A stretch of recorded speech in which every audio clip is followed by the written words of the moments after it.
Hi అండి, welcome to my YouTube channel. మరో సరికొత్త సమాచారంతో మీ ముందుకు వచ్చేశాను.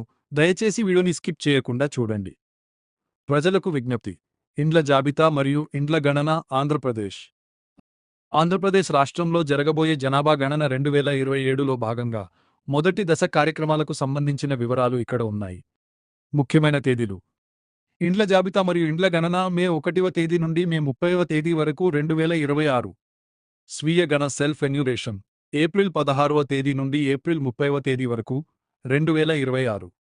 ముఖ్య అంశాలు: జరగబోయే జనాభా గణ భాగస్వాములు కావాలని విజ్ఞప్తి.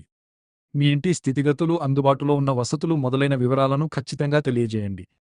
మీరు ఇచ్చే వివరాలు అత్యంత గోప్యంగా మరియు సురక్షితంగా ఉంచబడతాయి.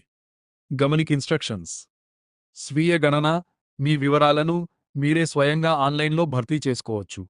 క్యూఆర్ కోడ్ ఆన్లైన్ రిజిస్ట్రేషన్ కోసం చిత్రంలోని క్యూఆర్ కోడ్ను స్కాన్ చేయవచ్చు లేదా se.census.census.gov.in వెబ్సైట్ను సందర్శించవచ్చు. ఎన్యూమరేటర్ సందర్శన: ప్రభుత్వ ప్రతినిధి యాగలర్ మీ ఇంటికి వచ్చినప్పుడు మీ వద్ద ఉన్న స్వీయ గణ ఐడి సెల్ఫ్ ఎన్యూమరేషన్ ఐడిని వారికి అందించండి. సహాయం కోసం help line toll free number 1855. జారీ చేసిన వారు directorate of census operations, Andhra Pradesh. మన జనగణన వికాసం జనగణతో ప్రజా సంక్షేమం. భారత ప్రభుత్వం నిర్వహించబోయే జనగణ 2027 సెన్సస్ 2027కు సంబంధించిన సమాచారం ఉంది.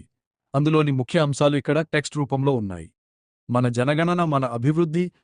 మొదటి దశ జనగణ 2027. స్వీయ గణనపై సాధారణ ప్రశ్నలు మరియు వాటి సమాధానాలు భాగం -1. స్వీయ గణన అంటే ఏమిటి? స్వీయ గణన అనేది ఒక ఆన్లైన్ ప్రక్రియ. దీనిలో మీరు గణన అధికారి కోసం వేచి ఉండకుండా SE పోర్టల్ se.census.gov.inలో మీ కుటుంబ వివరాలను మీరే స్వయంగా పూరించి సమర్పించవచ్చు. ముఖ్యమైన ప్రశ్నలు, సమాధానాలు.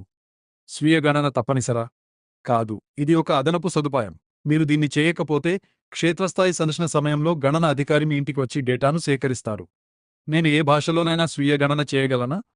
ఈ సదుపాయం హిందీ, ఇంగ్లీష్ మరియు 14 భారతీయ భాషలో అందుబాటులో ఉంది. స్వీయ గణ కోసం ఇంటర్నెట్ అవసరమా? అవును, పోర్టల్ను యాక్సెస్ చేయడానికి ఇంటర్నెట్ అవసరం.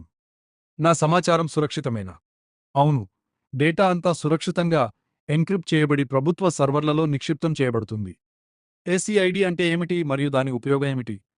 సమాచారాన్ని సంపించిన తర్వాత మీకు ఒక ప్రత్యేకమైన 11 అంకెల SEID SMS బై ఈమెయిల్ ద్వారా కూడా లభిస్తుంది. దీనిని మీ ఇంటికి వచ్చే గణన అధికారికి తప్పనిసరిగా చూపించాలి. SEIDని మర్చిపోతే ఏమవుతుంది? పోర్టల్లో నమోదు చేసుకున్న మొబైల్ నంబర్ను ఉపయోగించి దీనిని తిరిగి పొందవచ్చు.